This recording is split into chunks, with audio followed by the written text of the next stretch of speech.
Black and white antenna రోజులు. ఈ antenna టీవీలని తలుచుకోగానే మనసుకైతే చాలా ఆనందం వస్తుంది. మాటలే రావట్లేదు. అప్పట్లో యాంటెన్నా టీవీలు ఉండేటివి మాకు. ఇప్పట్లో లాగా ఇంటికి ఒక టీవీ కూడా ఉండేది కాదు. అప్పట్లో యాంటెన్నా టీవీ కొద్దిగా గాలి వీచినా బొమ్మ సరిగా వచ్చేది కాదు. సో దీనికోసం పడ్డ అగచాట్లు కూడా మాకు మాత్రమే తెలుసు. ఒకరి కింద నిలబడుకొని ఇంకొకరు పైకి ఎక్కి యాంటెన్నాని కదుపుతూ ఉంటే బొమ్మ వచ్చిందా, కింద మనిషి పై మనిషికి చెప్తాడు బొమ్మ వచ్చిందా లేదా అని. వచ్చేంత వరకు తిప్పుతూనే ఉంటాడు. గజ్జని ఒక సౌండ్ వచ్చేది. సిగ్నల్ రాకపోతే అది వచ్చేంత వరకు చిన్న బాధ కాదు మనసులో, టీవీ వస్తే బాగుండు, టీవీ వస్తే బాగుండని.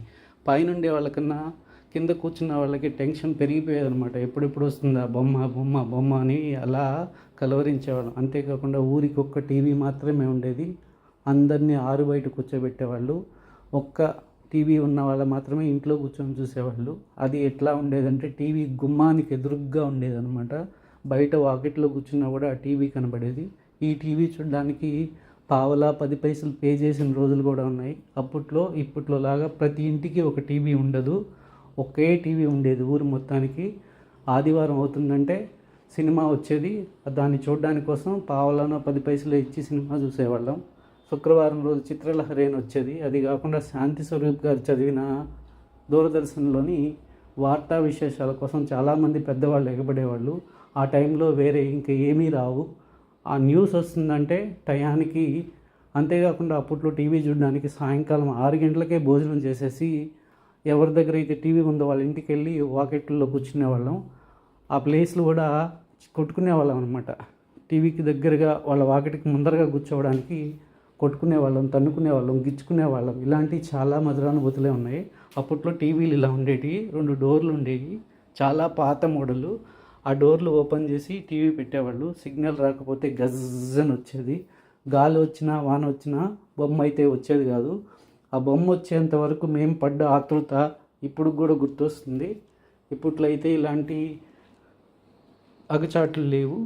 ఇక్కడ కాకపోతే ఇంటర్నెట్లో కాకపోతే మొబైల్లో ఏదో ఒక విధంగా కావాల్సిన ఆ వార్తా ప్రసారాలు కానీ ఏ అయినా సరే ఇప్పుడైతే వినగలుగుతున్నాం. అప్పుడు అలా ఉండేది కాదు.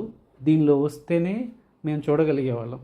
ఒకవేళ వానబడ్డా, ఎక్కువగా గాలి వీచిన యాంటీనా పొజిషన్ మారిపోతే ఆ పైకెక్కి యాంటీనా తిప్పడానికి పడ్డ అగచాట్లు అయితే చాలా చాలా పెయిన్ఫుల్ చెప్పాలంటే. ఇలా బొమ్మ సిగ్నల్ రాకపోతే ఇలా అయిపోయేది అనమాట. గజ్జని ఒక సౌండ్ వచ్చేది. రాగ రాగ టీవీ మోడల్స్ మారాయి. తర్వాత కలర్ పిక్చర్ వచ్చాయి. కలర్ పిక్చర్ టీవీలు కూడా చాలా క్వాలిటీ అయితే వచ్చేది కాదు, లో క్వాలిటీ వచ్చాయి. అప్పట్లో టీవీలో పిక్చర్ ట్యూబ్లు కాలిపోయేవి. వెనకాల కూసిగా ఒకటి ఉండేది పిక్చర్ ట్యూబ్ అని, అది కాలిపోయేది. అంతేకాకుండా ఇక్కడున్న సిగ్నల్ని సవరించడానికి మనకు సైడ్లో ఉన్నాయి చూసారా కీల్లాగా, వాటిని తిప్పేవాళ్ళం అనమాట. ట్యూనింగ్ నాబ్స్ అంటారు వీటిని. అంతేకాకుండా కొన్ని రోజుల తర్వాత టీవీకి ఒక చిన్న యాంటీనా, పోర్టబుల్ యాంటీనా వచ్చింది. అది పెట్టి కూడా పైన ఇంటి మీద టీవీ యాంటీనా లేకుండా బొమ్మలు చూసేవాళ్ళం. ఒకవేళ సిగ్నల్ రాకపోతే బొమ్మ అయితే ఇలా డిస్టర్బ్గా వచ్చేది. అలా వచ్చినప్పుడైతే చాలా బాధేసేది. సిగ్నల్ పోతే మనకు టీవీ చూడడానికి ఇలా ఉండేదన్నమాట. వీసీఆర్లతో కూడా అప్పట్లో సినిమాలు చూసేవాళ్ళం. కొంతకాలానికి టీవీ మోడల్ అయితే ఇలా మారింది. బీపీఎల్ అలాగా. సిగ్నల్ రాకపోతే స్టాటిక్ సిగ్నల్ ఇలా వచ్చేది టీవీలో. బొమ్మ వస్తుంది కానీ క్లియర్గా రాకపోవడం వల్ల కిందకి పైకి ఆ సిగ్నల్ కదులుతూ ఉంటుందన్నమాట. సిగ్నల్ వచ్చేంత వరకు టీవీలో ఇలాంటి అంతరాయాన్ని ఫేస్ చేసేవాళ్ళం. ఆ రోజులు ఇప్పటికీ మధురానుభూతులు ఉండేవి. చాలా చాలా. ఊరికి ఒక్క టీవీ ఊహించండి. ఇప్పట్లో ప్రతి చిన్న గుడిసెలో కూడా టీవీ ఉంది. టీవీ లేకపోయినా మొబైల్ లేకపోతే ల్యాప్టాప్, లేదంటే ఐప్యాడ్, రకరకాల పరికరాలు అయితే వచ్చేసాయి ఇప్పుడు. మేము పడ్డ అగచాట్లు, వారానికి ఒక్క సినిమా ఆదివారం రోజు, అది సాయంకాలం పూట. శుక్రవారం రోజు చిత్రలహరి టీవీ ప్రోగ్రాం వచ్చి ఒకవేళ క్రికెట్ వస్తూ ఉంటే సిగ్నల్ సరిగా రాకపోతే ఇలా ఊగేది బొమ్మ. సో డిస్టర్బెన్స్గా ఉండేదన్నమాట. మీకు ఇవి గుర్తున్నాయా?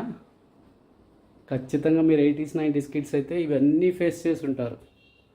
కలర్ టీవీ తర్వాత కొంతకాలానికి కలర్ టీవీ వచ్చింది. ఆ కలర్ టీవీ కూడా ఒరిజినల్ క్వాలిటీ, ఇప్పుడు వచ్చేంత కలర్ క్వాలిటీ అప్పుడు వచ్చేది కాదు. ఇప్పట్లో లాగా ఎల్ఈడి, ఎల్సిడి ఇలాంటి టీవీలు, కర్వ్ టీవీలు ఉండేటివి కాదు. ఒక పెద్ద డబ్బాలు ఉండేటివి. ఒక టీవీని మోసుకొని పోవాలంటే 2 మనుషులు కావాలి, అంత బరువు ఉండేది అనమాట. పిక్చర్ ట్యూబ్ పోయేది ఎక్కువగా. పిక్చర్ ట్యూబ్ పోయిందంటే పిక్చర్ రేపేస్తాడు రిపేర్ షాప్ వాడు.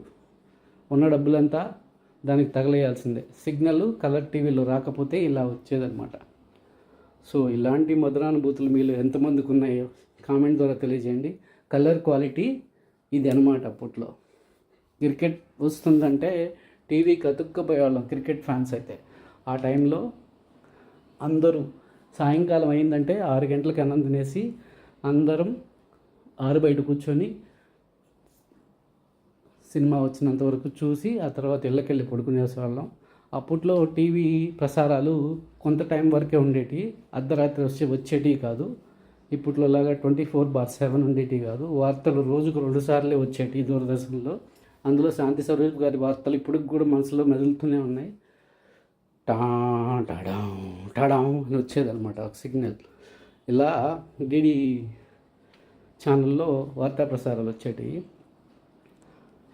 దూరదర్శన్ రోజులు, యాంటీనా టీవీ రోజులు ఇప్పటికీ తలుచుకున్న మనసుని ఒక్కసారి తాకి అలా వెళ్ళిపోతాయి. మేము పడ్డ అవస్థలు సినిమాలు చూడడానికి పక్కింటి వాళ్ళకి వెళ్ళి అడుక్కొని బయట నేల మీద కూర్చొని సినిమాలు చూసి వచ్చిన రోజులు అవి ఎక్కడ. ఈ రోజుల్లో ప్రతి ఒక్కరి చేతుల్లో మొబైలు, ల్యాప్టాప్లు, ఐప్యాడ్లు, ఎల్ఈడి టీవీలు, ఎల్సిడి టీవీలు, కర్వ్ టీవీలు, ఇంకా ప్రొజెక్టర్లు, రకరకాల టెక్నాలజీ. తెలియని టెక్నాలజీ ఇంకా ఎంత ఉందో. సో టెక్నాలజీ లేని రోజుల్లో కూడా మాకు దొరికిన అతి చిన్న ఆనందాలని అందిపుచ్చుకొని మనసుని సంతృప్తిపరుచుకొని బతికిన ఆ రోజులు ఎక్కడ. యాంత్రికం పెరిగిపోయి 24 గంటలు మొబైల్లో బిజీ అయిపోయిన రోజులు ఎక్కడ. అప్పుడు మొబైల్ అంటే తెలియదు, ఊరికి ఒక్క టెలిఫోన్ మాత్రమే ఉండేది. సో ఇప్పుడు ఏం కావాలన్నా మొబైల్లో చూసుకునే రోజులు వచ్చేసాయి. అప్పట్లో ఏదైనా న్యూస్ తెలియాలంటే ఖచ్చితంగా టీవీలో వచ్చే వార్తల కోసం వేచి ఉండేవాళ్ళు, లేదా రేడియోలో వినే వార్తలు మాత్రమే మనకు బయట జరిగిన విశేషాలు తిరిగేటివి. ఇప్పట్లోలాగా ఇంటర్నెట్, అలాగే సోషల్ మీడియా ఇవన్నీ అప్పుడు లేవు. ఇంత అవస్థలు పడి మేము ఇంత పెద్దవాళ్ళయ్యాం. ఈ రోజుల్లో పిల్లలకి చాలా చాలా వెసులుబాట్లు వచ్చేసాయి. మా లైఫ్ స్టైల్తో వీళ్ళ లైఫ్ స్టైల్ని కంపేర్ చేసుకుంటే ఇప్పటి లైఫ్ స్టైల్ కన్నా అప్పుడు లైఫ్ స్టైల్ చాలా హెల్దీ లైఫ్ స్టైల్ అని చెప్పాలి. ఆహారపు అలవాట్లు, వినోదం, సాంస్కృతిక కార్యక్రమాలు ఇవన్నీ. ఇంకా నేను కొన్ని మధురానుభూతులను ఎక్స్ప్లెయిన్ చేయలేకపోతున్నాను అని భావిస్తున్నాను. ఒకవేళ మీలో ఎవరికైనా గుర్తొస్తే కామెంట్లో తెలియజేయండి, నేను వాటిని విని ఆనందపడతాను. ఐ హోప్ మీ అందరికీ ఈ వీడియో తప్పకుండా నచ్చుతుంది అనుకుంటున్నాను. నచ్చితే please subscribe my channel. Thanks for watching.